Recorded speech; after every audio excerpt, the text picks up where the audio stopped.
Hey, we're excited to have a lean happy hour and change it up from our normal coffees. Looks like we have a lot of newbies in the room to lean, so thank y'all very much for joining us today. At first, if I could have the lean core group, raise your hand or stand up, just so you can be recognized. Thank you guys very much. This is the group that meets monthly to make sure that we're keeping on track and providing the right programming and tools for everyone in the AEC community to continue to improve all of our efforts to make the industry a much more efficient place. And we'll talk about the tenets of those. Before we get started, maybe if we go around really quickly and everyone's going to just say their name and what company they're with, and we're going to speed race it so we know who's here. Let's start with Sarah.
Caroline Hayes, AOS. And we are filming today, and we have Steve with Dirt back there. Thank you. And we'll introduce our panelists in just a minute. So we've had a lot of fun and that's why we're using the mics too, by the way, so the camera can pick us up. So there's 6 main tenets of lean, and we talk a lot about efficiency on job sites and how to generate value.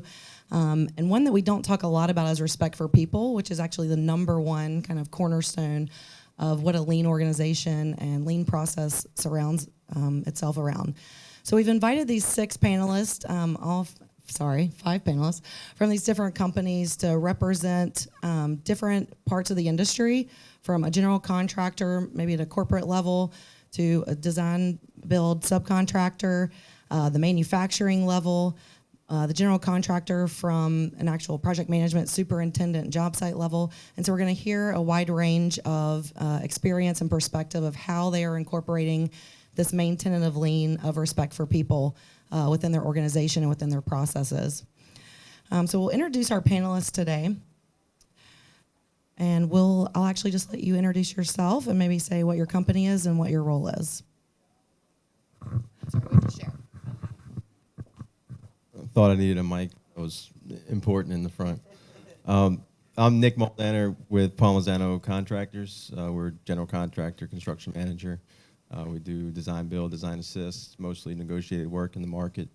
We also have divisions within the organization. We do civil, self-perform, finished carpentry, and concrete work.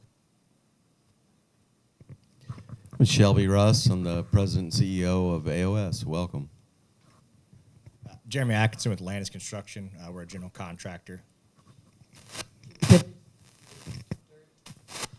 Jimmy Fithers with Dirt. And we are a custom prefab manufacturer out of Calgary. Andrew Lamastis from Cycle Construction. We're a heavy civil, mainly subcontractor, do some GC work. Awesome. Thank you very much. Maybe if we just have you two share, and we won't worry about your mic, Julie. Thank you. What we want to do today, too, is actually give you guys some real tangible tactics that you could possibly bring back to your own organization, your own processes, to help improve efficiency within your workplace. So our first sort of question to the panel that we're going to ask is, lean organizations respect their customers by eliminating waste, with waste defined as anything that a customer would not pay on an itemized bill. If you received an itemized bill and it said waste with a number next to it, I think you'd have an issue with that. But we all know that it is part of the process. So I'm going to steer this to Nick first, but what are some of the most critical changes your team has made to eliminate waste and or improve efficiency for your clients and your customers? So being on, got it. So being negotiated, design build, design assist, a lot of our focus is in pre-construction. And so when we look for opportunities in reducing waste, I think we can all agree that our biggest opportunity is in the beginning, early stages of the project. So really that is our focus. You understand the owner's desires, the intent, what they're trying to accomplish with the particular project, and really hone in on that. And then we'd like to manage the process as a team, collaborative effort with all of our partners, designers, subject matter experts, our subcontractors that get involved early, to make sure that, to the best of our ability, that we're not redesigning. And I think if you speak about waste, we all know about redesign and starting processes over because we didn't hit the mark, whether it was not meeting the intent for the owner from a design perspective, but more importantly, obviously cost. And so a lot of times what you'll see is you'll run down the road and then you end up pricing it, get into a budget, that update, and then you have to work backwards. So our goal is to kind of inform the process from the very beginning in the conceptual phase, get a really good understanding of what the owner wants, create a really good conceptual model in both schematic design and cost modeling, and really target to hit that all along the way and update and let that guide the process. So, and really that's our best opportunity to be a good partner for the owner and eliminate waste in the early stages. Awesome. I'm going to steer this over to Jeremy to talk a little bit maybe of how you've improved efficiency and eliminated waste on a job site perspective. So I'm sure people have in here have either worked with that guy or maybe designers gotten that RFI that just says, I have a problem, right? Nothing else. I have a problem. So the way we kind of try to handle, at least on our job sites, is you guys say, hey, look, I have a problem, but here are some solutions with it. So you're eliminating that time factor of trying to sit here and say, okay, yeah, we get there's a problem, but this is why you got hired to do the job, is to help them solve those problems. So, I mean, I was going to come from the military. I once had a colonel who always told me that too. Like, never bring me a problem without at least two solutions. If you don't have a solution, and go back to the drawing board, come back and see me with at least two solutions for me to pick from.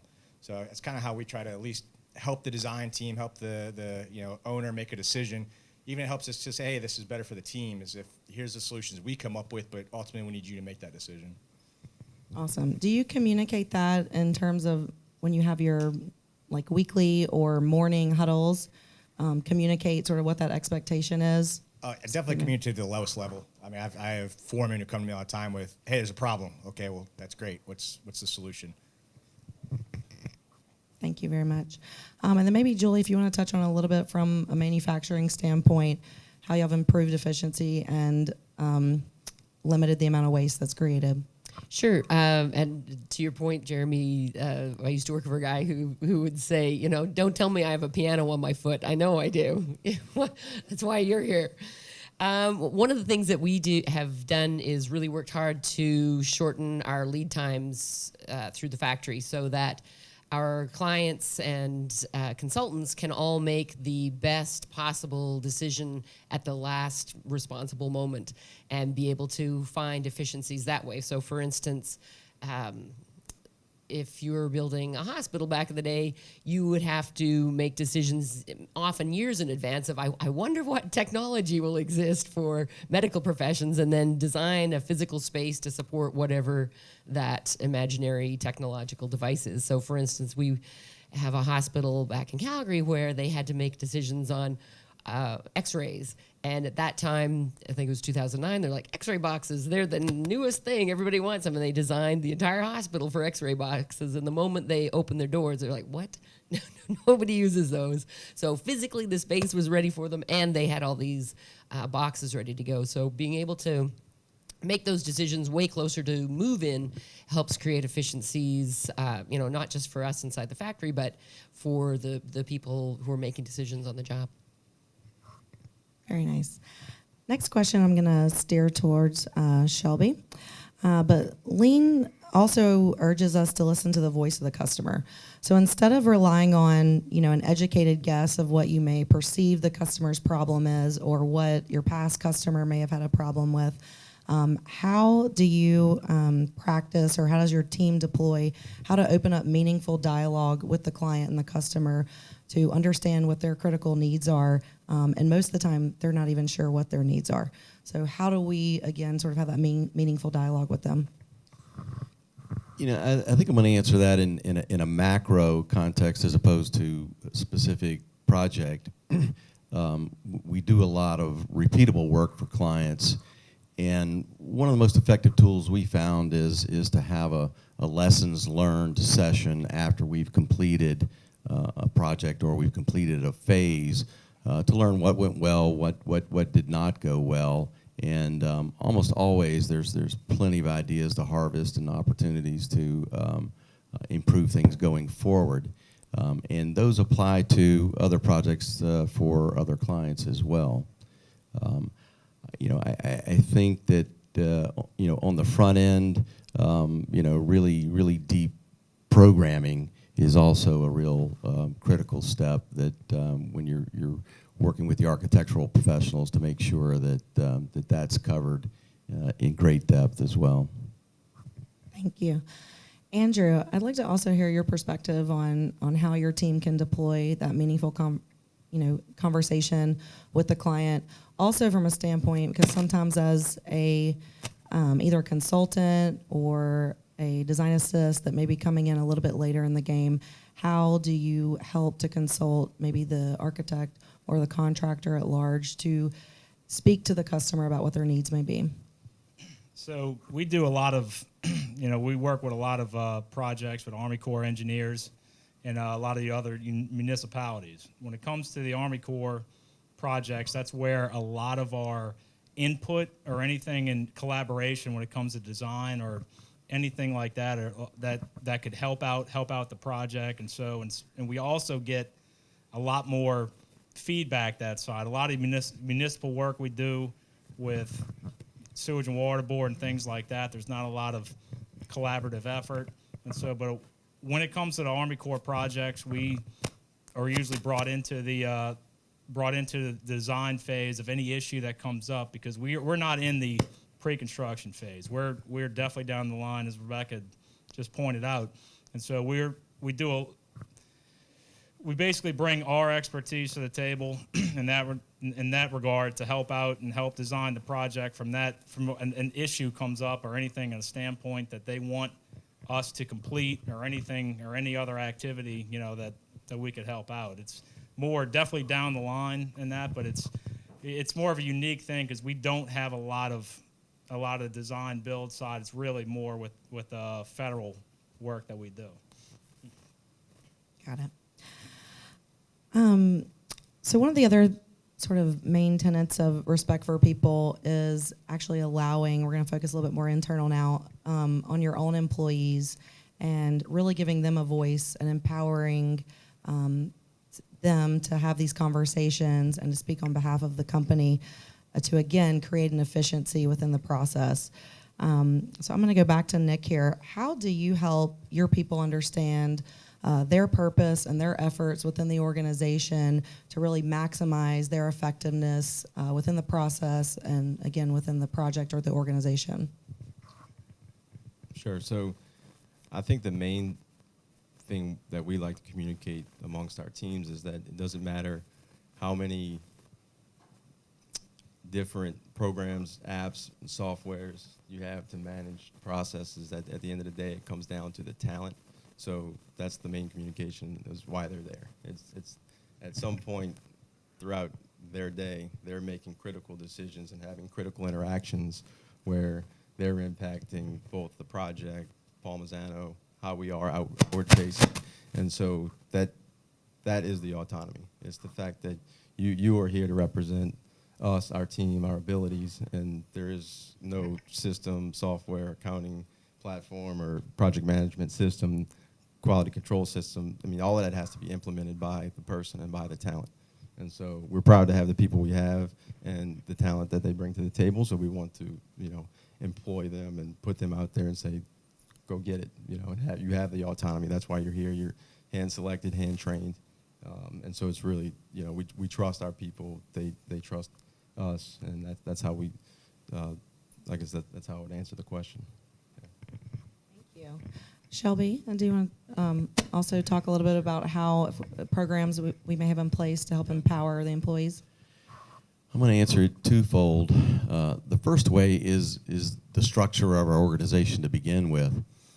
I've been doing this for 39 years now, and one of the things that I noticed was where a lot of issues would come into play would be in organizations that had many, many layers and a lot of handoffs. We've designed our group to be, for us to show our org chart, we need to have about 8 feet wide by 1 feet deep to properly display that out. And what that does is it puts everybody in a position where they are in control and have a lot of authority and autonomy to make decisions when they're required. The other thing that we do is every other month we have team development meetings, and I'll have an example of a number of topics that we've covered in those that I think go a long way in empowering our people and helping them align with our overall mission. We've had sessions on working for your noble purpose, creative leadership, how to be a brand ambassador, creating value, leadership styles, and building influence. And we have people from all the different disciplines in our organization in that, and the cross-exchange from different groups is always very, very interesting and eye-opening when we go through those. Jeremy, do you want to talk a little bit about how you're empowering each person on the job site to have the autonomy to complete the tasks that they need to? Sure. It's simple as asking the lowest guy at the lowest level, how would you do it? I think Ethan's heard me give this little big room speech before, but I've been doing civilian construction for 8 years, right? And I'm not going to sit around and tell some guy who might be a foreman, but he's been doing it for 15 years. I'm not going to tell him how to build a wall. He probably knows a lot more than I do. Just because I'm, technically the project manager doesn't mean that he has more knowledge than me. I have more knowledge than him. So it's asking the guy at the lowest level, how would you do this? Why would you do it that way? Teach me, educate me.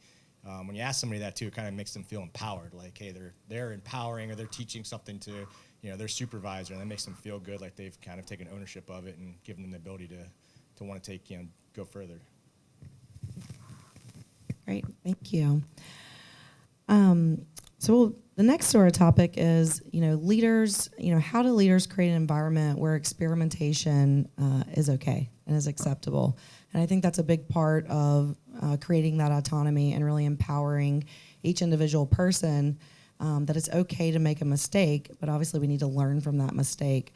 It can be challenging when we're obviously in an environment where everything needed to be done yesterday, fees are tight, we're trying to be as efficient as possible, we're trying to please our customers, and one mistake could be a very large mistake, right, to the bottom line and to your brand. So I'm going to pass this over to Julie first, but how do you foster an environment where learning from mistakes is encouraged while still maintaining client satisfaction and meeting goals and deadlines?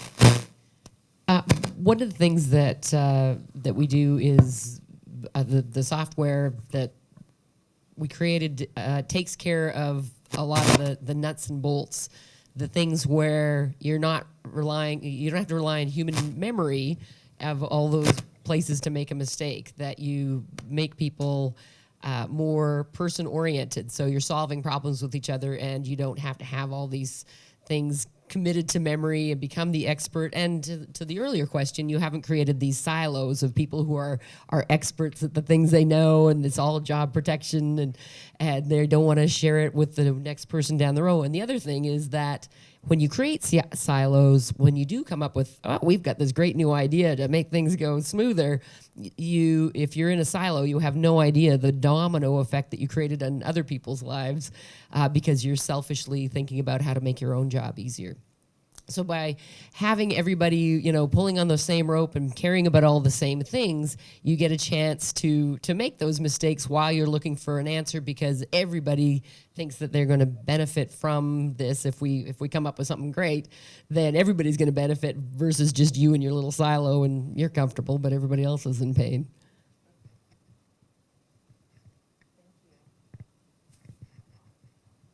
Thank you very much. Andrew, I'd love to hear from your environment how you may help to foster that culture within your organization, and maybe what steps you take if a mistake has been created, sort of what that process looks like in your firm. So we have, if a mistake is made, we do on a lot of our projects, especially our projects we like to do, we do after action reviews, AARs, basically a study of what happened on that issue, parties involved, any type of equipment. That goes for any type of safety mishap, and any type of any type of issue that happened on the job, that the construction was performed incorrectly.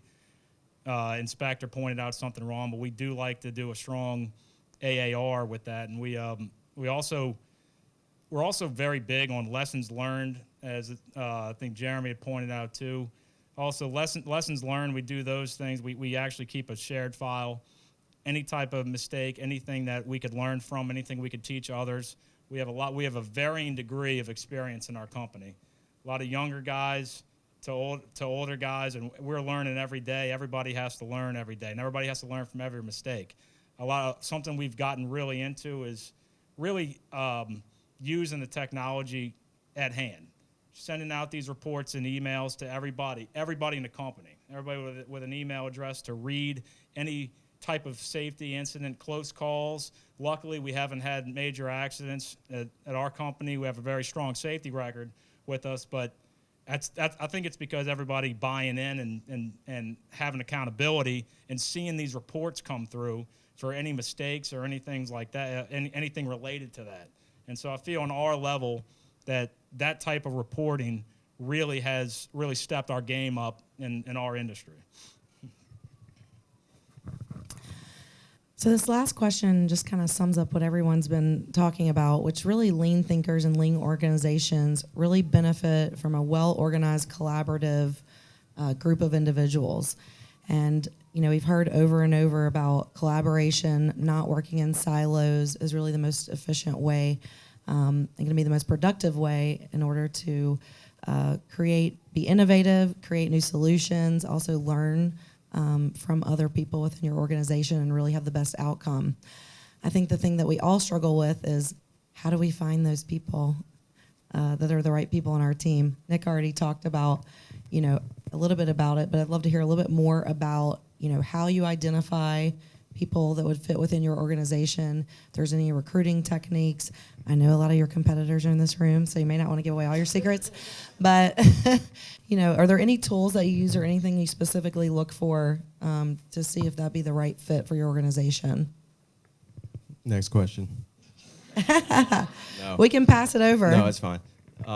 There's really no big secret. Everybody knows recruiting in this industry is pretty tough because even when you think you found someone, you don't really know until they're on the job, right? So everybody can come into an interview, say the right things. And so what we try to do is be very thorough in our interview process. So, multiple series of interviews, and then also there's specific things that we're hitting on. And what we're really trying to vet out at the end of the day is obviously their technical skills, but then more importantly, will they fit in the culture, and are they a team player?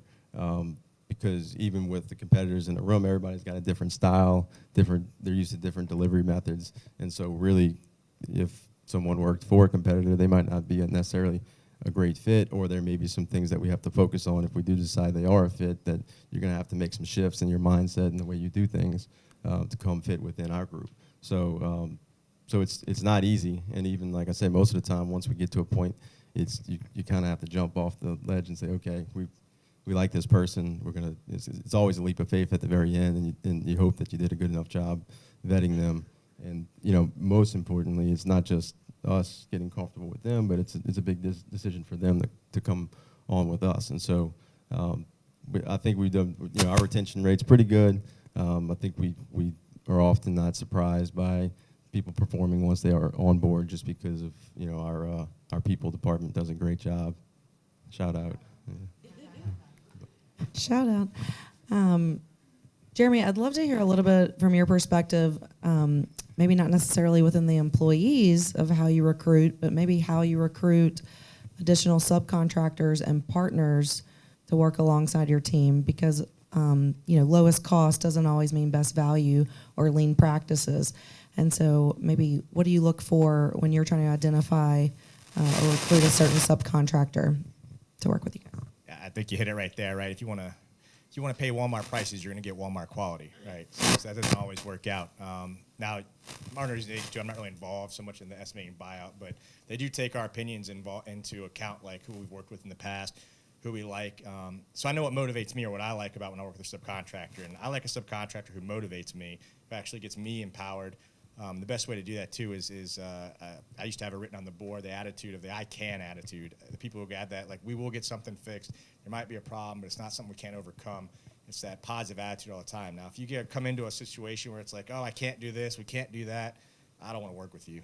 And we communicate that to our teams that say, hey, look, we don't want to work with this person. Even if they did okay work, they're hard to work with. It's a problem every time you turn around. There's never a solution there. And so our buyout teams will take that into a factor whenever they are buying out future work. Landis all the time will sometimes pick subcontractors who might have a higher price, but they know there's better quality work to do the job. And I just want to let y'all know this is the first time we've used this system, and we just threw Tripp right on it. He's like, I have no idea what these buttons mean.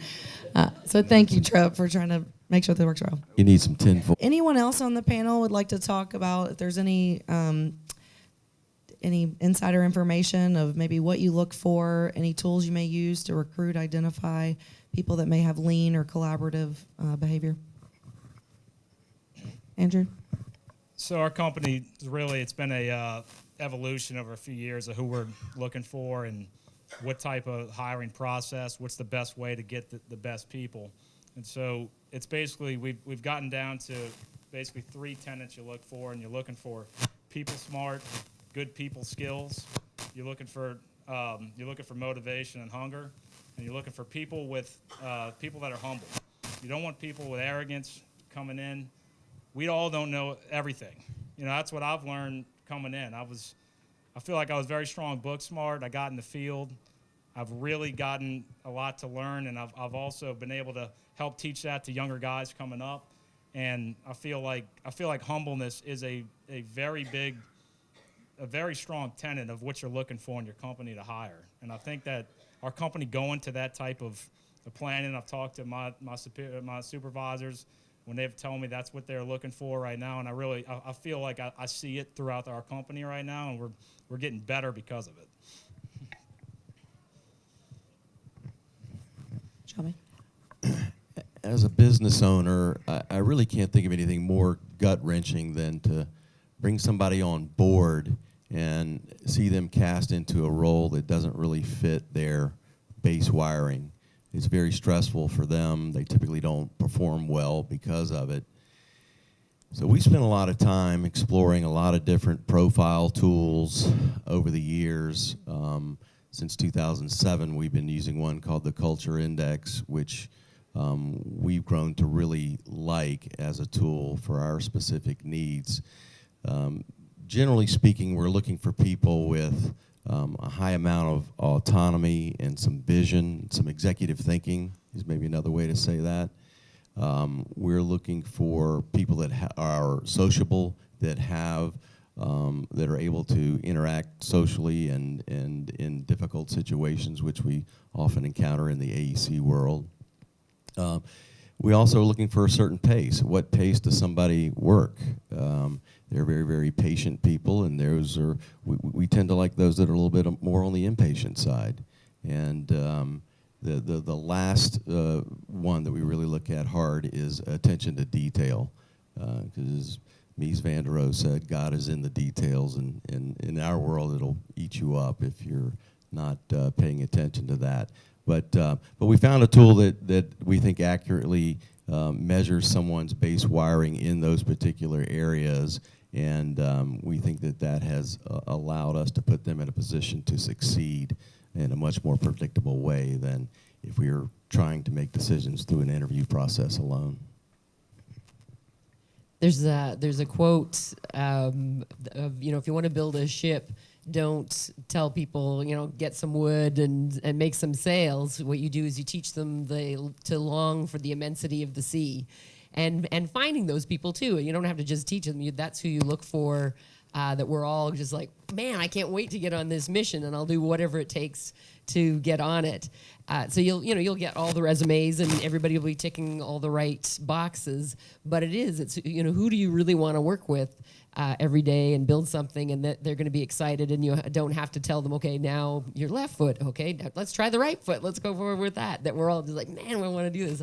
I heard about a guy who once he had narrowed down who he thought he was going to hire, he would take them, he would just like, all right, we're going to the airport, and get on a plane and fly to Toronto for 5 hours with this person beside them.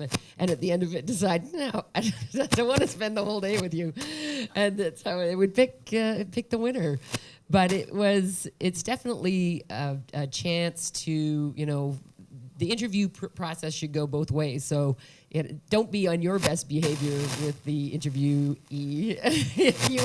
you want them to think, oh, I do want to be here, or I don't. One of the things at our office, it's all open plan, and often engineers would come to apply. And as soon as they opened the door and saw everybody from the CEO on sitting at their open plan desk, they would turn on their heel and walk out and just think, I don't want to be a part of that. And it was a good little task to see if you were going to be a good fit or not. So put some of those little obstacles out there for them. And I just to close, I heard a really good question to ask when you're interviewing someone. So you ask them, what was the best thing to happen, the worst thing, what do you remember? And then when they tell you about some project that happened and they were a part of making it great or not, the question is, now why is that meaningful to you? And now you're going to hear the true personal story of, even why they picked that story. What does it mean to them? Or are they less than humble? Was it a team thing? And it'll tell you a lot more than just the how and what kind of questions. Thank you, Julie. Very insightful. Well, now we want to open it up to the group and see if y'all have any questions or clarification. What? Ha ha ha. Didn't read the whole outline, did you, Jeremy? So does anyone have any questions they'd like to ask for our panelists? Oh, here we go again. Thank you, McDaniel. The answer is Irma Thomas. If I'm not singled out enough by being on this couch. Shelby, you had mentioned some things that I thought were very interesting with the ongoing professional development. That's stuff that we try to bring into our office, have different people lead the meetings, just kind of bring new things to the table every couple of months. Where's your inspiration for that? Is that something that y'all have like a certain book or certain person you follow that brings that to the table, or something that you find yourself? Yeah. Carolyn Hayes leads that effort for us. It was, I think, born out of a certain degree of frustration with interdepartmental communication. And we felt like we needed a forum to begin to have a conversation where everybody could understand everybody else's perspective a little bit better. And Carolyn does a great job and really is building these things up from scratch. There's no resource or tool bag that she has pulled these from. And I've often thought that a lot of what she was doing was applicable to other people that we could share as well. And really some pretty good content. And I think the most valuable thing for us, again, is bringing pretty diverse departmental groups together and seeing something from their perspective that's different from the world that you're sitting in every day. And there's, I think, grown to be a greater appreciation overall for each other and what we do individually. And just to point out, she's willing to share, not be recruited, okay? Not take her. Would anyone else like to ask our panel a question? Oh, good. Okay.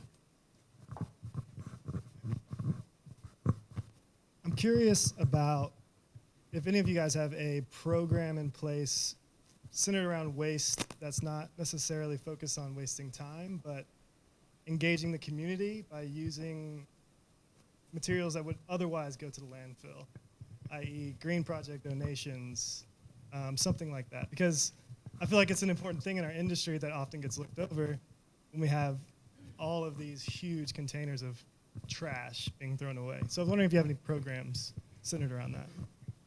We do in the factory. One of the and to your point, not only are you just doing the right thing, you're changing the waste stream, but the people who are putting it together, you feel better at the end of the day that you're not just like beep beep beep, and it's gone and it's going to your local landfill. So one of the things we have is everything is sent off to the best possible bin, but all the cutoffs for our fabrics are sent to a group called Sewing Seeds, and they send it off to a group in India, and they sew beautiful tote bags out of the fabrics. And so I guess what comes to mind for me is maybe back to pre-construction where and there's some connectivity here, but I look at, we did Riley Foods in this business, or in this building, for Riley Foods, and actually the dirt wall system is actually a really great example of reducing waste, because what would traditionally be all these field-built, stick-built materials, and you have waste and cutoffs, and they just go to the trash, where we come in into a pretty clean area, and the dirt wall goes straight up with very little waste. So I wasn't paid to say that, but that's You just stole my line. I was going to say I didn't pay you to tell you that. yeah. Yeah. Well, one of the funny, Steve and I are here shooting a case study of a project that we did with AOS, and part of our day today was trying to get shots of a big construction bin filled with cutoffs of drywall, which was really thrilling to the crew on site. It's like, get back, get back. What's in your garbage? Anybody else from the crowd have anything? A question in regards to some of the tenets of lean construction. What are some of the things that y'all implement, since it does involve buy-in from so many different stakeholders? How do y'all engage all the different players, and what are things that you've implemented to engage other fellow subcontractors or people along the same ownership group, or the architects, whatever y'all use to implement that gets the best success to have those lean construction tenets implemented into some of the projects? I'll try to take that one. So on the subcontractor level, so the project I'm on now is kind of one of the first times I've really tried to get involved with it, but so it's more of not trying to shove it down their throat like immediately, day one, like drink from the fire hose. Kind of starting off slow and pulling the information, like the pull planning, and that kind of watching it grow, and then after it grow, kind of encouraging, hey, look, we did a good job. We did this, we're at this level now. Then ask them, hey, what's the next step? What's the next thing we want to do in this philosophy? And bring them on board and let them help. Hey, this is where we want to put our focus at. On the ownership level at the project now, it's more of just part of the lean tenet of just being open and brutally honest all the time. I was even told that by one of the engineers, like, damn, you're on. I'm sorry, Tom, I tried. Excuse me. You're honest. You're unbelievably honest, and I can't believe some of the things you tell us and say, but like it helps the project because you're just so open to and honest and tell us what's going on. And to the part of the humanity, I was at another lean conversation, and one of the, I think he was with doing the HVAC, but anyway, he had never been on a lean project before, and he was terrified of the big room, just terrified of having to show his cards.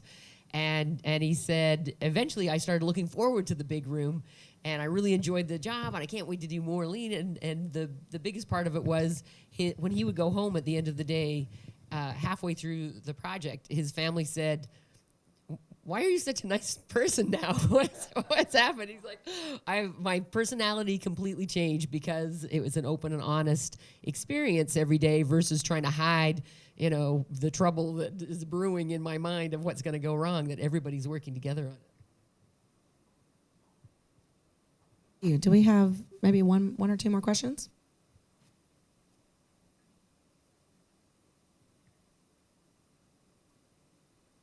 No? Oh, okay. So I guess a follow-up on that, are there anything that each of you are working on right now with your teams that you're like pushing from a team building standpoint or just a relationship respect standpoint? What are you doing right now, tomorrow, this next week? So as our company right now is, Tom, we spoke yesterday about it. It's really in the infant stages of implementing the whole lean the lean planning, lean process, everything. We're right now we're really focusing on trying to get certain projects right now, especially what we can, is implement last planner, things like that. And right now we're starting to see some benefit to that right now, and it really is all about buy-in. And I think another point Jeremy was making is this whole entire lean process is something that's, it's how to eat an elephant, a little bit at a time. Like you can't throw it all and tell everybody one day you got to do all this, because everybody's confused at that point. So we're actually really trying to implement this, starting at our new projects that starting, and then on our big projects where we can, is start with last planner, start with, and then our new projects, start with big room on our level, because that's the subcontractor level. It's a little different than the design phase. We've sat in some design lean classes, and we did last planner and things like that, and we see that last planner is more geared to us because of where we are with the end user at this point. So that's really more from the subcontractor side. That's kind of where we are right now with lean and what we're implementing right now. So no, in our project, I actually got together with the other PMs and kind of asked them where do we want to go next. The thing we came up with is called the 5 S's. It's more of a safety related thing, but it's sort, sweep, standardize, shine, safety. Really focused on the first 3 though, and that kind of seemed to might be leading in more towards like Gemba walks type of thing, where we walk the job site and point out things. Hey, this needs to be completed, or hey, we need to sweep and clean this up. But again, that wasn't something that just we as the GC said, hey, we're doing this. It's more of a, guys, what do we want to do? How can we improve this as a team to include the subcontractors' involvement, how they see it going forward? And I guess from maybe more of a strategy and organizational standpoint on our side, we're just coming out, I'm sure many of you are involved in these types of things, but you got these strategic planning for the year, and you're trying to outline where we're going to improve and how we're going to improve. And so maybe a shift that we've seen is, we're not leaving our, a few executives leaving a strategic planning session and come out and say, hey, guess what, we're going to take over the world, get on board.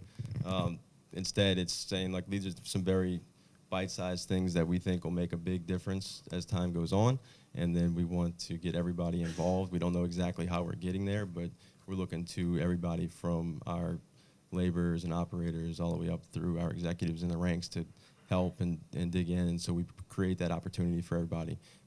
Again, not knowing exactly how we get to achieve the goal, but give them an opportunity to participate. And I just heard an interesting thing the other day that some people are doing is they're getting an end user, and it's somebody who would typically be in the space or using the road or doing whatever it is, and talking about what the project's going to mean to them, and give everybody a real sense of that. I'm doing something bigger than myself and changing somebody's life for the better, and you do better work just because you have that feeling. And one of the things that Steve and I are here doing is interviewing the end users and people who are in this space, and then we show the video to all of our production people so that they get a sense of every day they're super close, they're drilling holes, and they don't get to see what a space looks like at the end and how it affects people. So we make sure that we have these heads up meetings twice a month, and they get to see how they're changing clients' lives. Very cool. Well, if no one else has any other questions, then I think we'll just thank our panelists. Thank you for your time and for sharing with us.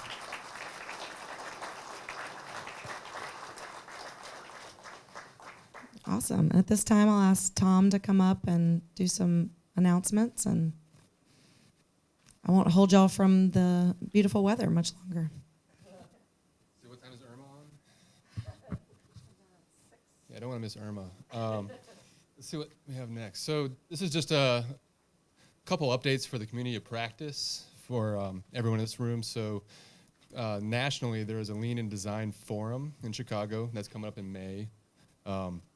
And there's actually a couple of flyers hanging around if you want to see, but there's a lot of different classes. You know, for me, Lean and Design was kind of a mystery for a while. I always knew the construction side of it, but they've got some interesting stuff. Take a look, but they've got, you know, Scrum for design, mindset of effective big room, eliminate failure demand, choosing by advantages, plus some of the more, you know, traditional lean full planning for design kind of stuff. So check that out.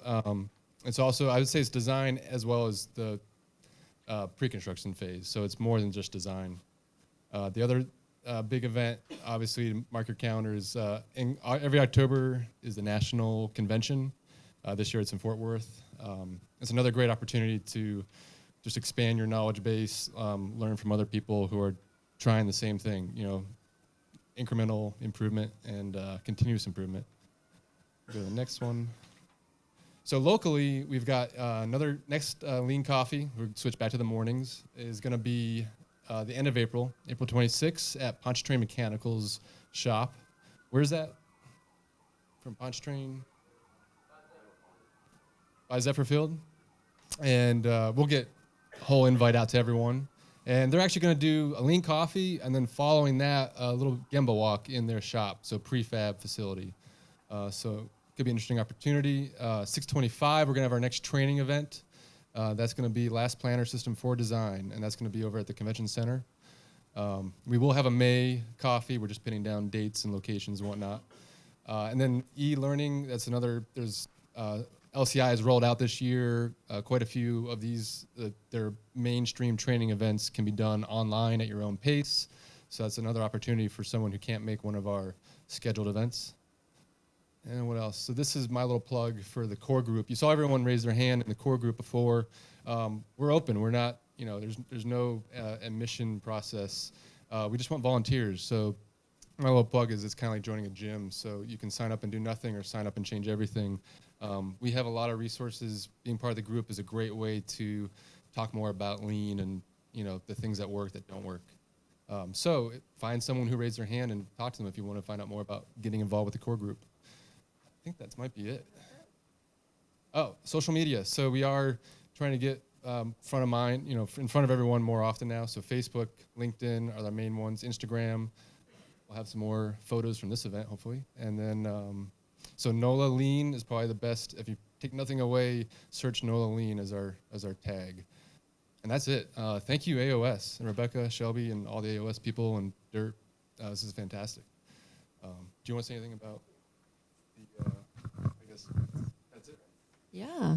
No, we'll let everybody just kind of chat, and obviously the panelists will be around, and if you have any more questions, please let them know. And again, if you have any questions about joining or volunteering, see one of the core group members, and please just enjoy some of the food and beverage back there, and then we'll all be heading down to Wednesday at the Square. So we'll have Irma Thomas coming on shortly. So thank you again. And if anyone would like to have a tour of the space, you can see me after. If you haven't been up here, I'd love to show you around. Thank you.